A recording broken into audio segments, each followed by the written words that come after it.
사도신경으로 우리의 신앙을 고백하며 5월 21일 부활절 기도 여행 시작하겠습니다. 나는 전능하신 아버지 하나님 천지의 창조주를 믿습니다. 나는 그의 유일하신 아들 우리 주 예수 그리스도를 믿습니다. 그는 성령으로 잉태되어 동정녀 마리아에게서 나시고 본디오 빌라도에게 고난을 받아 십자가에 못 박혀 죽으시고 장사된 지 사흘 만에 죽은 자 가운데서 다시 살아나셨으며 하늘에 오르시어 전능하신 아버지 하나님 우편에 앉아 계시다가 거기로부터 살아있는 자와 죽은 자를 심판하러 오십니다. 나는 성령을 믿으며 거룩한 공교회와 성도의 교제와 죄를 용서받는 것과 몸의 부활과 영생을 믿습니다.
새벽에 우리에게 주신 하나님의 말씀은 누가복음 24장 24절로 53절입니다. 신약성경 누가복음 24장 24절로 53절입니다. 다 함께 봉독하겠습니다. 또 우리와 함께한 자 중에 두어 사람이 무덤에 가 과연 여자들이 말한 바와 같음을 보았으나 예수는 보지 못하였느니라 하거늘 이르시되 미련하고 선자들이 말한 것을 마음에 더디 믿는 자들이여 그리스도가 이런 고난을 받고 자기의 영광에 들어가야 할 것이 아니냐 하시고 이에 모세와 모든 선지자의 글로 시작하여 모든 성경에 쓴 바 자기에 관한 것을 자세히 설명하시니라. 그들이 가는 마을에 가까이 가매 예수는 더 가려 하는 것 같이 하시니 그들이 강건하여 이르되 우리와 함께 유하사이다. 때가 저물어 가고 날이 이미 기울었나이다 하니 이에 그들과 함께 유하러 들어가시니라. 그들과 함께 음식 잡수실 때에 떡을 가지사 축사하시고 떼어 그들에게 주시니 그들의 눈이 밝아져 그인 줄 알아보더니 예수는 그들에게 보이지 아니하시는지라. 그들이 서로 말하되 길에서 우리에게 말씀하시고 우리에게 성경을 풀어주실 때에 우리 속에서 마음이 뜨겁지 아니하더냐 하고 곧 그때로 일어나 예루살렘에 돌아가 보니 11 제자 및 그들과 함께한 자들이 모여 있어 말하기를 주께서 과연 살아나시고 시몬에게 보이셨다 하는지라. 두 사람도 길에서 된 일과 예수께서 떡을 떼심으로 자기들에게 알려주신 것을 말하더라. 이 말을 할 때에 예수께서 친히 그들 가운데 서서 이르시되 너희에게 평강이 있을지어다 하시니 그들이 놀라고 무서워하여 그 보는 것을 영으로 생각하는지라. 예수께서 이르시되 어찌하여 두려워하며 어찌하여 마음에 의심이 일어나느냐. 내 손과 발을 보고 나인 줄 알라. 또 나를 만져보라. 영은 살과 뼈가 없으되 너희 보는 바와 같이 나는 있느니라. 이 말씀을 하시고 손과 발을 보이시나 그들이 너무 기쁨으로 아직도 믿지 못하고 놀랍게 여길 때에 이르시되 여기 무슨 먹을 것이 있느냐 하시니 이에 구운 생선 한 토막을 드리니 받으사 그 앞에서 잡수시더라. 또 이르시되 내가 너희와 함께 있을 때에 너희에게 말한 바 곧 모세의 율법과 선지자의 글과 시편의 나를 가리켜 기록된 모든 것이 이루어져야 하리라 한 말이 이것이라 하시고 이에 그들의 마음을 열어 성경을 깨닫게 하시고 또 이르시되 이같이 그리스도가 고난을 받고 제3일에 죽은 자 가운데서 살아날 것과 또 그의 이름으로 제사함을 받게 하는 회개가 예루살렘에서 시작하여 모든 족속에게 전파될 것이 기록되었으니 너희는 이 모든 일의 증인이라. 볼지어다 내가 내 아버지께서 약속하신 것을 너희에게 보내리니 너희는 위로부터 능력으로 입혀질 때까지 이 성에 머물라 하시니라. 예수께서 그들을 데리고 베다니 앞까지 나가사 손을 들어 그들에게 축복하시더니 축복하실 때에 그들을 떠나 하늘로 올려지시니 그들이 그에게 경배하고 큰 기쁨으로 예루살렘에 돌아가 늘 성전에서 하나님을 찬송하니라. 오늘 본문은 예수님께서 성천하시기 직전에 제자들에게 주신 지상 명령입니다. 공간복음서에 공통되는 본문의 내용은 각 저자들의 강조점에 따라 약간씩 다릅니다. 즉 마태는 가서 제자 삼으라라는 주제를 강조하였고 마가는 복음 전파를 주요 주제로 삼고 있는 것을 보게 됩니다. 요한은 보혜사에 대한 예수님의 약속을 강조하고 있습니다. 본문을 기록한 누가는 예수님의 사역을 중심으로 정인이 될 것을 강조하고 보혜사 성령님을 기대하라고 하므로 공간복음서의 주제와 요한의 강조점을 모두 취하였다고 할 수 있습니다. 그러나 무엇보다도 본문은 예수님께서 제자들에게 감동을 주셔서 성경 말씀을 깨닫게 하셨고 예수님의 사역을 일목요연하게 정리해 또 가르쳐 주시는다는 점에서 성천을 앞둔 예수님의 치밀하고도 사려 깊으신 모습을 보여주는 장면이기도 합니다. 실로 주님은 인간을 불쌍히 여기셔서 이 땅에 오셨고 자신이 구원하려는 인간들에게 철저하게 배반당하셨음에도 불구하고 마지막 순간까지 인류에 대한 안타까움과 사랑을 잊지 않으셨습니다.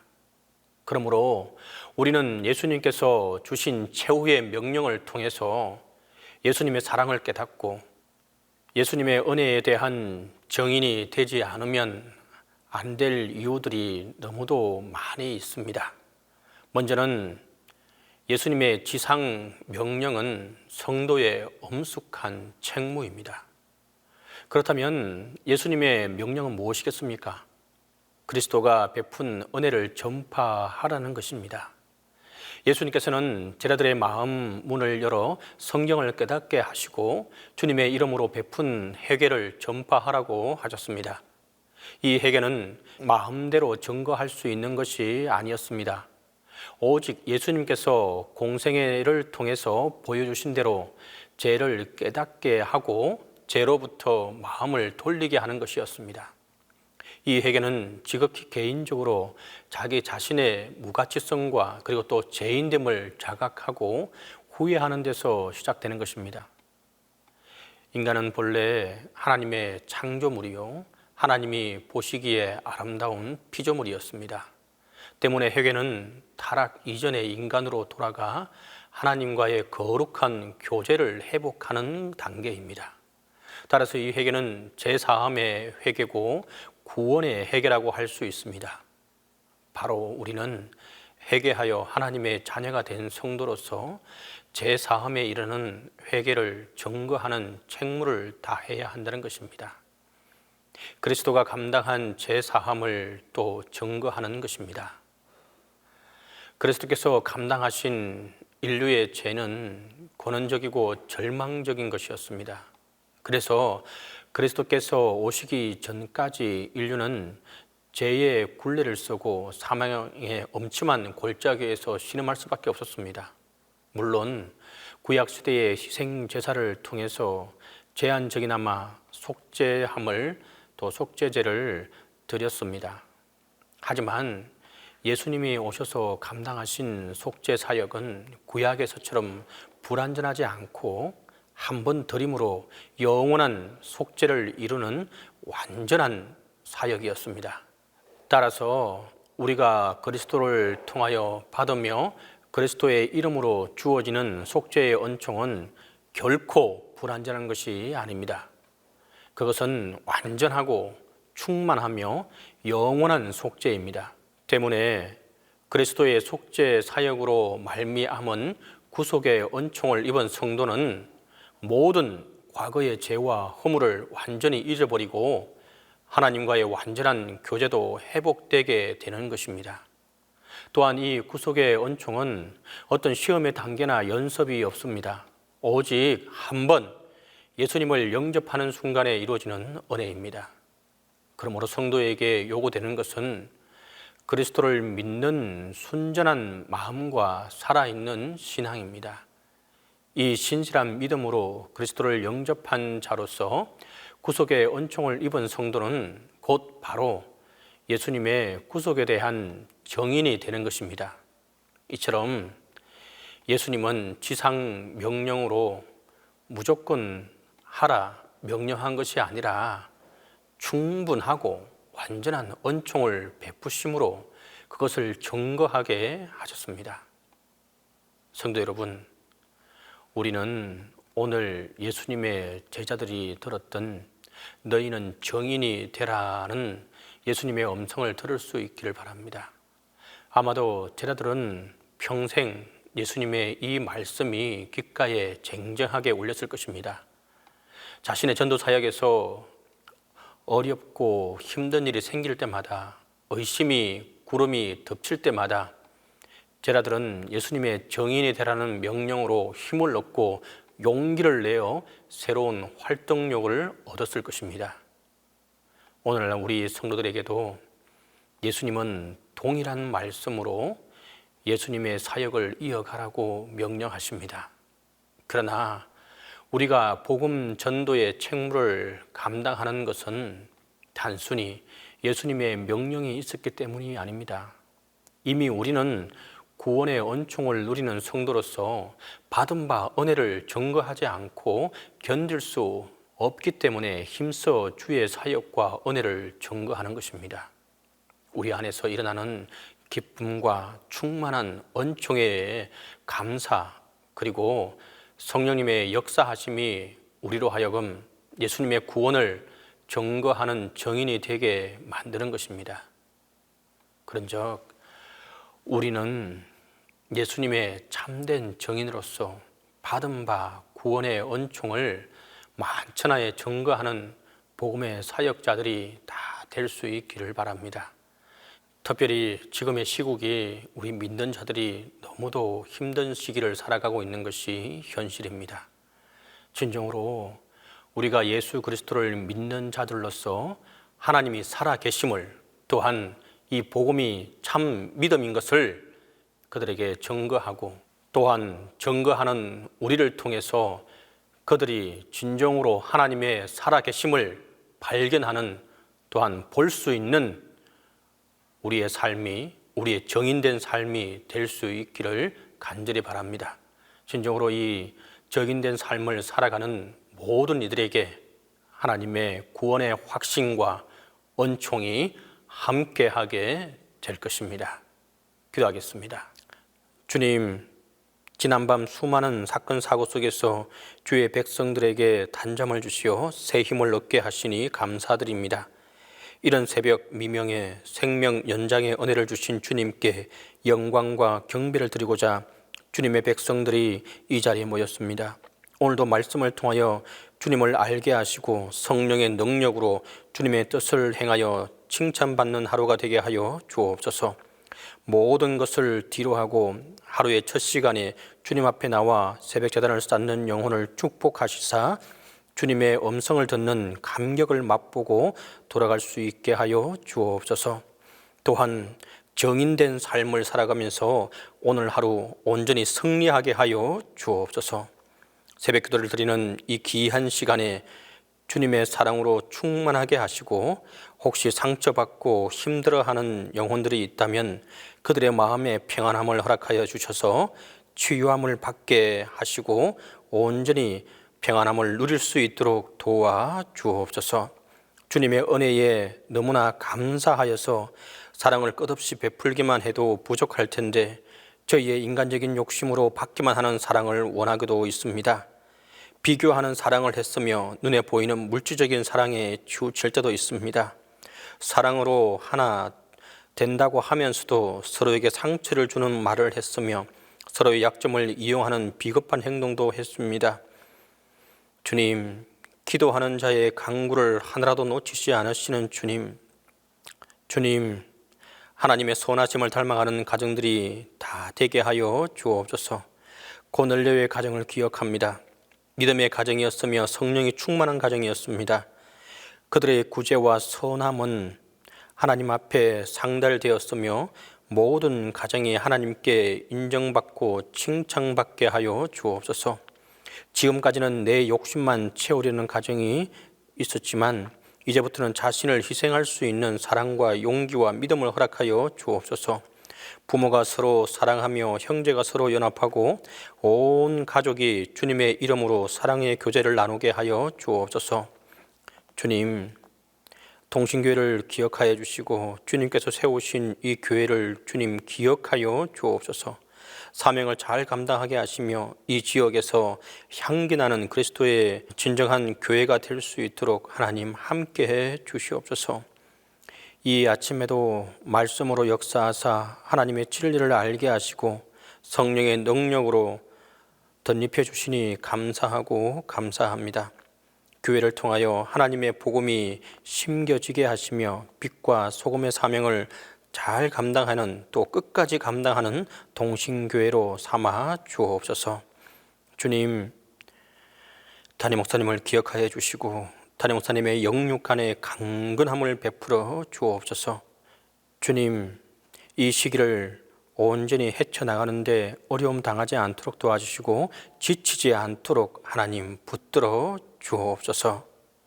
이제는 주님께서 가르쳐준 기도로 부활절 기도 여행 마치도록 하겠습니다. 하늘에 계신 우리 아버지, 아버지의 이름을 거룩하게 하시며 아버지의 나라가 오게 하시며 아버지의 뜻이 하늘에서와 같이 땅에서도 이루어지게 하소서. 오늘 우리에게 일용한 양식을 주시고 우리가 우리에게 잘못한 사람을 용서하여 준 것 같이 우리 죄를 용서하여 주시고 우리를 시험에 빠지지 않게 하시고 악에서 구하소서. 나라와 권능과 영광이 영원히 아버지의 것입니다.